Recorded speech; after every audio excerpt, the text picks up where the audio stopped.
افلا يتدبرون القرآن ام على قلوب اقفالها، تو کیا یہ لوگ قرآن میں غور نہیں کرتے یا دلوں پر قفل لگ رہے ہیں؟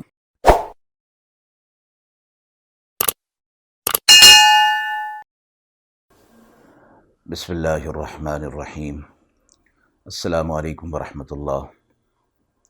ناظرین کرام، قرآن مجید کے پاروں کے خلاصے کے اس پروگرام میں آج آپ کے سامنے پارہ نمبر 18 کا خلاصہ پیش ہے۔ پارہ 18 سورۃ المؤمنون سے شروع ہو رہا ہے، اس کے بعد سورۃ النور اور سورۃ الفرقان بھی اسی پارے میں ہیں۔ سورۃ الفرقان کے ابتدائی 2 رکوع اسی پارہ میں ہیں۔ اس طرح اس پارہ میں کل 17 رکوع ہیں۔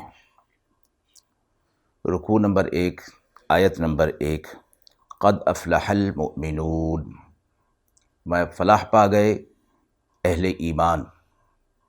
فلاح اور کامیابی اہل ایمان کے لیے ہے۔ لفظ فلاح قرآن و حدیث میں بکثرت استعمال ہوا ہے۔ اس کے معنی ہیں کہ ہر مراد کا حاصل ہونا اور ہر تکلیف کا دور ہونا۔ علماء نے فرمایا ہے قرآن و حدیث کی روشنی میں اس فلاح سے مراد جو یہ معنی کہ ہر مراد حاصل ہو اور ہر تکلیف دور ہو، یہ جنت میں ہوگا۔ لیکن اللہ رب العزت نے دنیا کے اندر بھی فلاح پانے والوں کا ذکر فرمایا ہے کہ ایسے اعمال کرنے والے، تقوی اختیار کرنے والے، اللہ اور اس کے رسول صلی اللہ علیہ وسلم کی اطاعت کرنے والے، یہ لوگ بھی فلاح پانے والے ہیں۔ تو ان آیات میں، اگلی آیات کے اندر جو فلاح کا مفہوم ہے، یعنی کون سی چیزیں ہیں جو فلاح کی طرف لے جانے والی ہیں، کامیابی کی طرف لے جانے والی ہیں، اور اہل ایمان کی وہ صفات ہیں، ان کا ذکر ہے۔ آیت نمبر 2 تا 8، الذین هم فی صلاتہم خاشعون، مومنین کے اوصاف بیان ہو رہے ہیں۔ نمبر 1، پہلی بات جو فرمائی، نماز میں خشوع اختیار کرتے ہیں۔ اہل ایمان جو فلاح والے ہیں، اس فلاح کے لفظ کو یعنی اہل ایمان فلاح پا جائیں گے جن میں یہ صفات موجود ہوں گی۔ نمبر 1، نماز میں خشوع اختیار کرنا۔ خشوع کے معنی ہیں سکون کے ہیں۔ غیر اللہ کے خیال کو نماز کے دوران قریب نہ لایا جائے۔ نماز میں فرمایا خشوع فرض ہے۔ اگر پوری نماز خشوع کے بغیر پڑھ لی گئی تو نماز ہی گویا ادا نہیں ہوئی، وہ نماز کامل نماز نہ ہوگی۔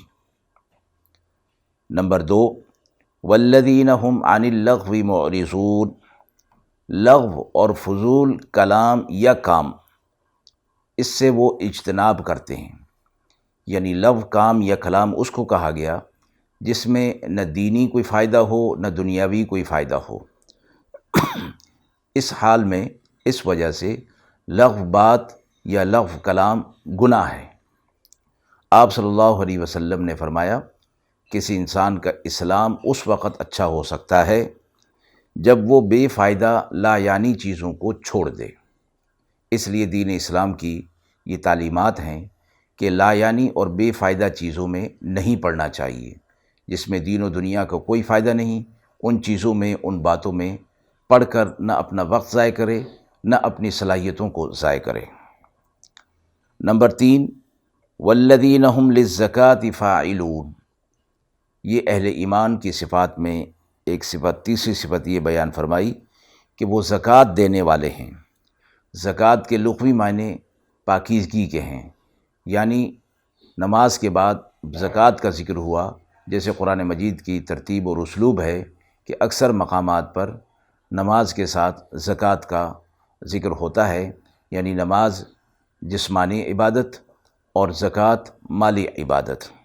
تو یہ زکوٰۃ کو ادا کرنے والے ہیں، اس کے ذریعے سے وہ اپنے مال کو بھی پاک کر لیتے ہیں اور اپنے قلب کو بھی پاک کر لیتے ہیں۔ نمبر 4، والذین هم لفروجہم حافظون، ناجائز طریقے پر وہ اپنی شہوت کو پورا نہیں کرتے۔ اللہ رب العزت نے جو جائز طریقہ یعنی نکاح کا طریقہ رکھا ہے اسی سے ہی اپنی اس حاجت کو پورا کرتے ہیں۔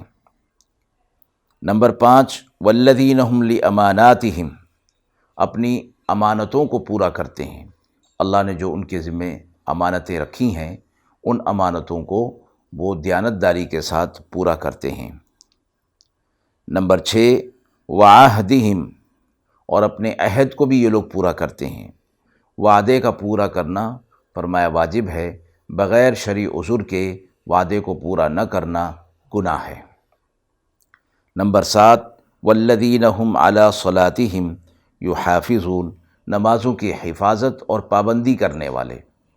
اب پہلی جو صفت تھی وہ بھی خشوع کی تھی، یعنی نماز کے اندر کی کیفیات کا بیان تھا، اور یہاں نمازوں کی حفاظت یعنی 5 وقت کی نمازوں کی حفاظت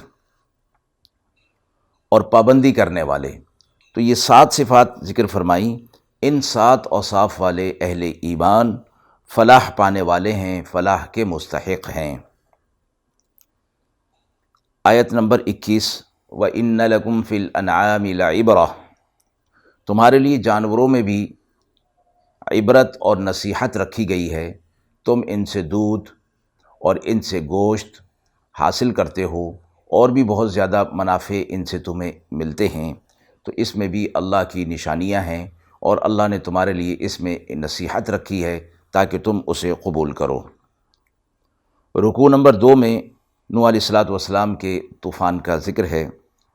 رکوع نمبر 3 آیت نمبر 37، ان ہی الا حیاتنا الدنیا نموت ونحیا وما نحن بمبعوثین، کفار جو قیامت کے منکر ہیں کہتے ہیں کہ اس دنیاوی زندگی کے علاوہ اور کوئی زندگی نہیں۔ قرآن مجید نے مختلف انداز میں مرنے کے بعد دوبارہ زندہ ہونے پر استدلال کیا ہے، اور یہ فرمایا ہے کہ تم دیکھتے ہو کہ زمین مردہ ہوتی ہے، اس پر جب پانی پڑتا ہے تو وہ گویا زندہ ہو جاتی ہے، اور اس میں سے نباتات جو ہے وہ نکل پڑتے ہیں، تو مرنے کے بعد اور زندگی ہے۔ اور قرآن مجید کی ایک آیت میں فرمایا گیا کہ یہ لوگ کہتے ہیں کہ ہمیں کون زندہ کرے گا جب ہم مٹی میں مٹی ہو جائیں گے، تو آپ سے فرمایا گیا کہ آپ کہہ دیجئے کہ وہی اللہ جس نے تمہیں پہلی مرتبہ پیدا کیا تھا، اور وہ پیدا کرنا جانتا ہے، وَهُوَ الْخَلَّاقُ الْعَلِيمُ، وہ خلاق ہے، تخلیق کرنے کا علم اسے آتا ہے، وہ جانتا ہے۔ آیت نمبر 55-56، أَيَحْسَبُونَ أَنَّمَا نُمِدُّهُمْ بِهِ مِن مَّالٍ وَبَنِينَ، کیا وہ یہ خیال کرتے ہیں کہ ہم جو ان کو مال اور اولاد دیے جا رہے ہیں اس سے انہیں بھلائی پہنچ رہی ہے؟ فرمایا ہرگز نہیں، ان کو کوئی بھلائی نہیں پہنچ رہی، بلکہ یہی چیزیں مال اور اولاد آخرت میں ان کے گلے کا وبال بن جائیں گے۔ اللہ رب العزت ان کے جو حقوق ہیں ان کے بارے میں پوچھیں گے۔ تو دنیا کے اندر فرمایا گیا کسی کو مال کا زیادہ ملنا، اولاد کا زیادہ ملنا اللہ کے ہاں مقبولیت کی دلیل ہرگز نہیں ہے۔ المال والبنون زینۃ الحیات الدنیا والباقیات الصالحات خیر عند ربک، مال اور اولاد یہ دنیا کی زینت ہے، اور اللہ کے پاس جو باقی رہنے والی چیز ہے وہ تمہارے اعمال صالحہ اور ان کا اجر ہے۔ آیت نمبر 61، اولئک یسارعون فی الخیرات، نیک لوگ کی ایک نشانی یہ بیان فرمائی کہ جس طرح دنیا سے محبت کرنے والے اور دنیا کو اپنا مقصد سمجھنے والے دنیا کے پیچھے دوڑتے ہیں اور دنیا کے نفع کے پیچھے دوڑتے ہیں، بھاگتے ہیں، اسی طرح نیک لوگ دین کے معاملے میں آگے بڑھتے ہیں، اور ان کی ترجیحات دین اور دین پر عمل کرنا ہوتا ہے، اس لیے کہ ان کی نظر میں آخرت ہی سب کچھ ہے، اور دنیا ان کا مقصد نہیں، آخرت ان کا مطمع نظر ہوتا ہے۔ رکوع نمبر 5 آیت نمبر 88، وَهُوَ يُجِيرُ وَلَا يُجَارُ عَلَيْهِ، اللہ ہی کسی کو تکلیف اور رنج سے بچا سکتا ہے، اور پھر اللہ جسے نفع پہنچانا چاہے تو اسے کوئی روک نہیں سکتا۔ اس بات کو قرآن مجید کی دیگر آیات میں بھی فرمایا گیا ہے کہ وَإِن يَمْسَسْكَ اللَّهُ بِضُرٍّ فَلَا كَاشِفَ لَهُ إِلَّا هُوَ، کہ اللہ اگر تمہیں کوئی تکلیف پہنچائے تو اللہ کے علاوہ اس تکلیف کو کوئی دور نہیں کر سکتا۔ وَإِن يُرِدْكَ بِخَيْرٍ فَلَا رَادَّ لِفَضْلِهِ، اور اللہ اگر تم تک کوئی فضل پہنچانا چاہے تو اس فضل کو کوئی روک نہیں سکتا۔ رکوع نمبر 6، آیت نمبر 96، ادفع باللتی ہی احسن۔ اب فرمایا کہ معاشرے کے اندر رہتے ہوئے اگر تم سے کوئی برائی کرتا ہے تو تم اس برائی کو بھلائی سے بدل دو، یعنی اس کا جواب بھلائی سے دو۔ اگر کوئی تمہیں تکلیف دے تو اس کے بدلے میں تم اسے تکلیف نہ دو۔ جو تمہارا برا چاہے تم اس کے لیے اچھا کرو، جو تم سے سخت کلام کرے تم اس سے نرم کلام کرو۔ برائی کو بھلائی سے، ظلم کو انصاف سے، اور بے رحمی کو رحم دلی سے بدل دو، اور بے رحمی کو رحم دلی سے جواب دو۔ اور فرمایا کہ یہ معاشرے کے اندر بہتری لانے والی چیز ہیں، اور یہ مکارم اخلاق کی تعلیم ہے۔ اس پر جب عمل کیا جائے گا تو معاشرے کے اندر امن ہوگا، اور آپس کا بغض اور حسد اور عناد یہ سب ختم ہو جائے گا۔ آیت نمبر 105، الم تکن آیاتی تتلی علیکم فکنتم بہا تکذبون۔ کیا تمہیں ہماری آیتیں دنیا کے اندر سنائی نہیں جاتی تھیں، تلاوت نہیں کی جاتی تھیں، پھر تم ان کی تکذیب کیا کرتے تھے؟ یعنی اللہ رب العزت قیامت کے دن کفار مشرکین سے یہ فرمائیں گے کہ ہماری آیات تو تمہارے سامنے پہنچی تھیں اور تمہارے سامنے تلاوت کی جاتی تھیں، لیکن تم انہیں جھٹلا دیا کرتے تھے۔ تو آج جب تم دیکھ رہے ہو اور اپنے سامنے عذاب دیکھ رہے ہو تو تم اس سے انکار کر رہے ہو۔ پھر اگلی آیت کے اندر فرمایا گیا کہ پھر ان کو جہنم میں ڈال دیا جائے گا۔ پھر یہ لوگ کہیں گے کہ اے ہمارے رب، ہمیں دنیا کے اندر دوبارہ بھیج دے تاکہ ہم نیکی کا کام کر کے آئیں۔ اللہ فرمائیں گے کہ ہم ان سے کوئی بات نہیں ہوگی، اور دنیا کے اندر بھیجے جانے والا معاملہ وہ تو پہلے گزر چکا، وہ ہو چکا۔ آیت نمبر 115، افحسبتم انما خلقناکم عبثا۔ کیا تم نے یہ گمان کر لیا کہ تمہیں بے فائدہ پیدا کیا گیا ہے اور تم ہماری طرف لوٹ کر نہیں آؤ گے؟ انسانیت کو فرمایا گیا، انسانیت کا پیدا کرنا بے فائدہ نہیں، خاص مقصد کے لیے پیدا کیا گیا ہے، اور انسان کو اور جنات کو پیدا کرنے کا مقصد بتایا گیا، وما خلقت الجن والانس الا لیعبدون، کہ جن اور انس کو ہم نے اس لیے پیدا کیا کہ وہ ہماری عبادت کریں۔ تو اللہ نے عبادت کے لیے پیدا کیا ہے، یہ تخلیق عبادت کے لیے ہے۔ افحسبتم انما خلقناکم عبثا سے لے کر سورت کے آخر تک فرمایا کہ یہ کلمات آیات شفا میں داخل ہیں کہ ان کو پڑھ کر اگر بیمار پر دم کیا جائے تو اللہ کی طرف سے اسے، اللہ کے حکم سے اسے شفا مل جاتی ہے۔ ایک صحابی رضی اللہ تعالی عنہ کے بارے میں آتا ہے کہ انہوں نے کسی مریض پر کچھ آیتیں پڑھ کر دم کی تو وہ درست ہو گیا۔ آپ صلی اللہ علیہ وسلم نے فرمایا، پوچھا اس صحابی سے کہ اے میرے صحابی، تم نے اس پر کیا پڑھا؟ تو انہوں نے فرمایا کہ میں نے افحسبتم انما خلقناکم سے آخر تک میں نے یہ آیات پڑھیں۔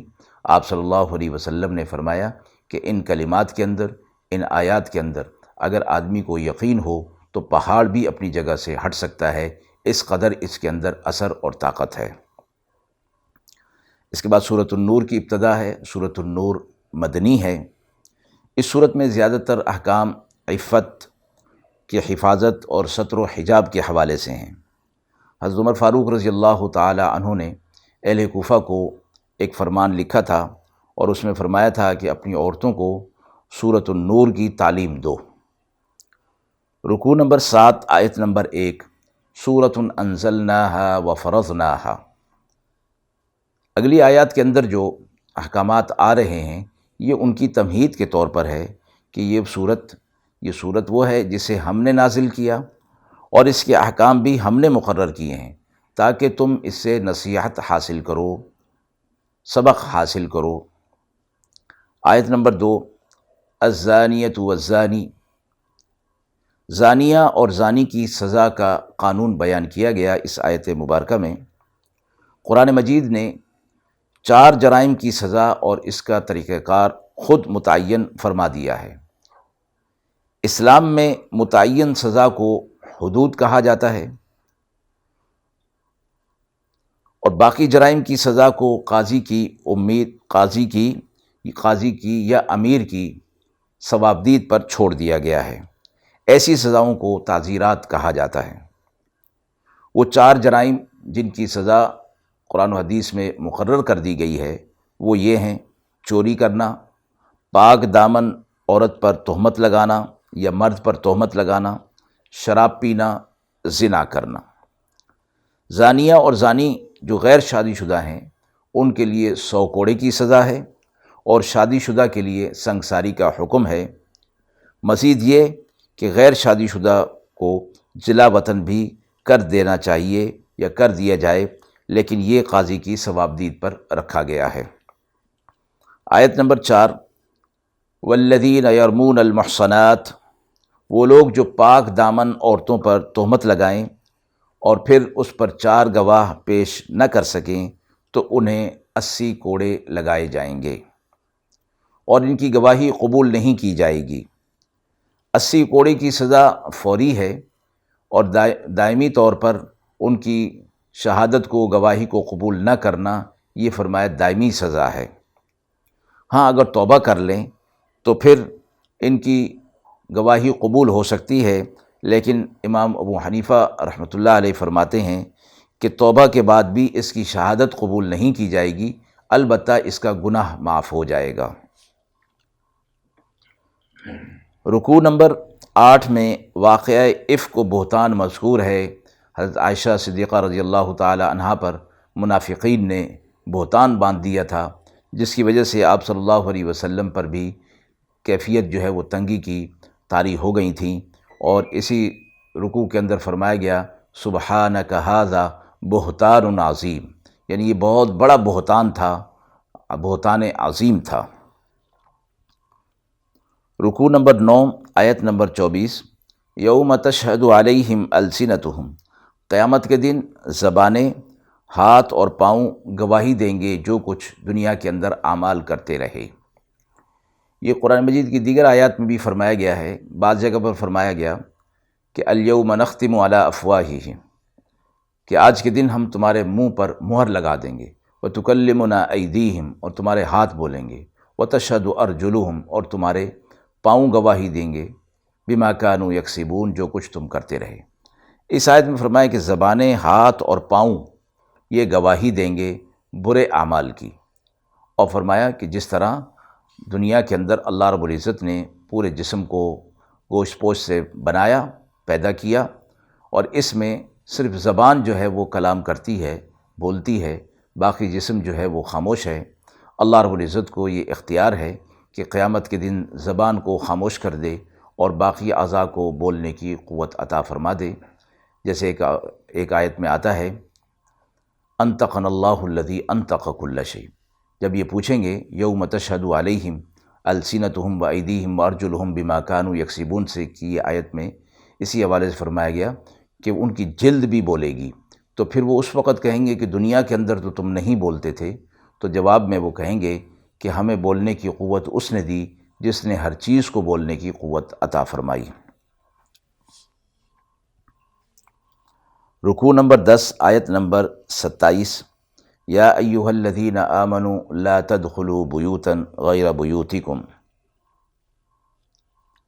آداب ملاقات، کسی کے گھر میں داخل ہونے سے پہلے کے آداب بتائے گئے کہ اجازت لینی چاہیے، غیر بیوتکم حتی تستأنسوا، یہاں تک کہ تم ان سے اجازت لے لو۔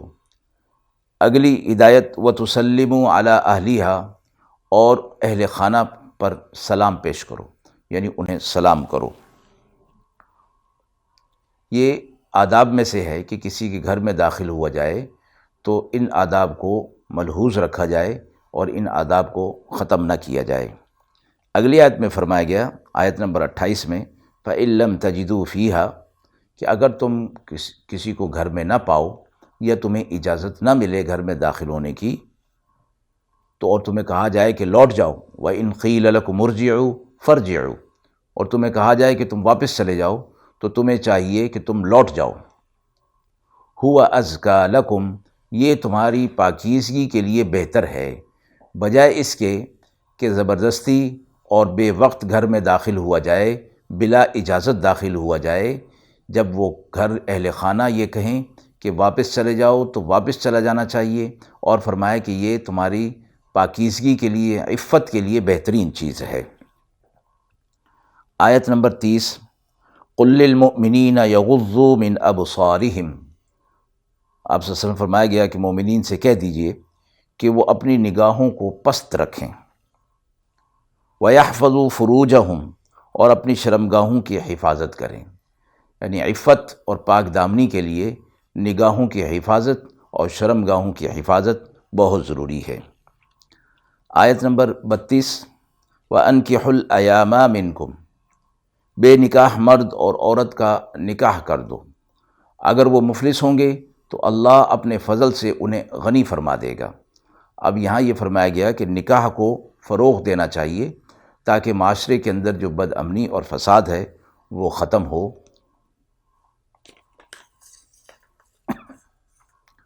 رکوع نمبر 11، آیت نمبر 37، رجال اللہ تلہیہم تجارت ولا بیع عن ذکر اللہ، اللہ کے بندوں کی، مومنین کی صفات اس آیت کے اندر بھی فرمائی گئیں کہ وہ ایسے ہیں کہ خرید و فروخت انہیں اللہ کے ذکر سے غافل نہیں کرتی، نماز کو قائم کرتے ہیں، زکوٰۃ دیتے ہیں۔ یعنی مراد یہ ہے کہ وہ دنیا کی تجارت اور دنیا کے مشاغل میں بھی مشغول رہتے ہیں، لیکن یہ مشغولیت انہیں اللہ کے ذکر سے غافل نہیں کرتی۔ نماز کی پابندی کرنے والے، زکوٰۃ کو بر وقت ادا کرنے والے ہوتے ہیں۔ رکوع نمبر 12، آیت نمبر 41، کل قد علم صلاتہ و تسبیحہ، ہر چیز، کائنات کی ہر چیز اللہ کی تسبیح بیان کرتی ہے، اور انسان کو فرمایا گیا کہ تسبح لہ السماوات السبع والارض ومن فیہن، ساتوں زمین و آسمان کے اندر جو کچھ بھی ہے وہ اللہ کی تسبیح، اللہ کی حمد بیان کرتا ہے۔ ولکن لا تفقہون تسبیحہم، لیکن اے انسان تم ان کی تسبیح کرنے کے انداز کو سمجھ نہیں سکتے۔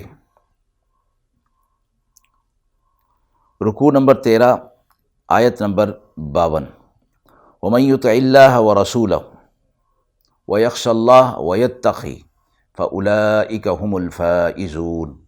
آیت مبارکہ میں 4 چیزوں کا ذکر فرمایا گیا۔ ایک، اللہ کی اطاعت کرنا، دوسرا اللہ کے رسول صلی اللہ علیہ وسلم کی اطاعت کرنا، تیسرا خشیت الہی ہونا، اور چوتھا تقویٰ۔ یہ 4 چیزیں بیان کر کے فرمایا فَأُولَئِكَ هُمُ الْفَائِزُونَ، یہ 4 چیزیں اختیار کرنے والے لوگ کامیاب ہیں۔ کامیابی کے لیے یہ 4 چیزیں ضروری قرار دی گئیں۔ آیت نمبر 55، وعد اللہ الذین آمنوا منکم وعملوا الصالحات، اللہ تبارک و تعالی نے ایمان والوں اور عمل صالح والوں سے یہ وعدہ کیا کہ اللہ انہیں زمین میں خلافت عطا فرمائے گا، جس طرح کہ اللہ نے ان سے پہلے لوگوں کو عطا فرمائی تھی، اور ان کو ان کے دین پر مضبوط کر دے گا، اور ان کے خوف کو امن سے بدل دے گا۔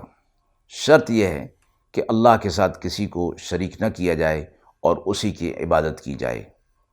قرون اولیٰ میں اللہ رب العزت کا یہ وعدہ پورا ہوا، لیکن جب اہل ایمان اپنے ایمان میں اور عمل میں کمزور ہو گئے تو اللہ کا یہ وعدہ بھی پھر ختم ہو گیا۔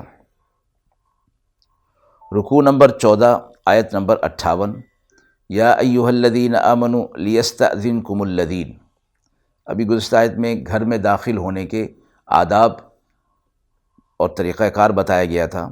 یہاں بھی اس آیت مبارکہ میں یہ فرمایا گیا کہ محارم اور اقارب کے لیے خاص اوقات میں گھر میں جانے کے لیے اجازت ضروری ہے، اور وہ مواقع 3 ہیں۔ نمبر 1، فجر کی نماز سے پہلے، نمبر 2، دوپہر میں، نمبر 3، عشاء کی نماز کے بعد۔ چونکہ یہ اوقات آرام کے اور گھر کے اندر رہنے سہنے کے ہوتے ہیں، اس لیے ان اوقات میں جب جایا جائے تو پھر اجازت لے لی جائے، اور ان اوقات کے علاوہ بھی اجازت ہونی چاہیے، لیکن اگر اپنے اقارب اور محارم ہیں تو بغیر اجازت جانا میں کوئی مضائقہ نہیں، لیکن ان اوقات میں بغیر اجازت جانا منع ہے۔ اس کے بعد سورۃ الفرقان شروع ہوتی ہے، جو کہ مکی صورت ہے۔ رکوع نمبر 16، آیت نمبر 1، تبارک الذی نزل الفرقان علی عبدہ، پاک ہے وہ ذات جس نے فرقان یعنی قرآن مجید اپنے بندے پر نازل کیا تاکہ لوگوں کو ڈرایا جائے۔ قرآن کی ایک صفت فرقان بیان کی گئی کہ حق اور باطل کے درمیان یہ فرق کرنے والی چیز ہے۔ آیت نمبر 7، وقالوا ما لهذا الرسول یأکل الطعام، کفار کہتے تھے کہ یہ رسول کیسا ہے کہ یہ کھانا بھی کھاتا ہے اور بازاروں میں چلتا پھرتا بھی ہے، اسے تو فرشتوں کی طرح ہر چیز سے مستثنیٰ ہونا چاہیے۔ اللہ تبارک و تعالیٰ نے فرمایا کہ ہم نے آپ صلی اللہ علیہ وسلم سے پہلے بھی جو انبیاء علیہ السلام بھیجے وہ بھی بشر تھے اور انسان تھے، وہ بھی کھاتے پیتے تھے اور بازاروں میں چلتے پھرتے تھے اپنے معاش کے لیے۔ رکوع نمبر 17 آیت نمبر 10، وَيَجْعَلْ لَكَ قُصُورًا، اگر اللہ چاہے تو آپ کے لیے محل بنا دے۔ حضرات انبیاء علیہ السلام کا پر فقر اور فاقہ ہونا کئی حکمتوں کی وجہ سے تھا، اس میں وہ مجبور نہیں ہوتے تھے بلکہ ان کا یہ فقر اور فاقہ اختیاری ہوا کرتا تھا۔ اللہ چاہتا تو انہیں بڑا مالدار بنا دیتا اور بہت کچھ عطا فرما دیتا، لیکن وہ خود مال و دولت سے دلچسپی نہیں رکھتے تھے، دنیا سے دلچسپی نہیں رکھتے تھے۔ آپ صلی اللہ علیہ وسلم نے اپنی اہل بیت کے لیے بقدر کفایت اللہ رب العزت سے رزق طلب فرمایا تھا۔ فقر و فاقہ ہی کو پسند کیا کرتے تھے، مسکینی کی حالت میں دنیا کے اندر رہنا اور مسکینی کی حالت میں اس دنیا سے جانا اور آخرت میں مسکینوں کے ساتھ ہی ان کا حشر ہونا، یہ آپ صلی اللہ علیہ وسلم دعا فرمایا کرتے تھے، اور فرمایا کرتے تھے اس لیے کہ مسکین مالداروں سے 500 سال پہلے جنت میں داخل کر دیے جائیں گے۔ آیت نمبر 20 پر پارہ نمبر 18 مکمل ہوا۔ وآخر دعوانا ان الحمد للہ رب العالمین۔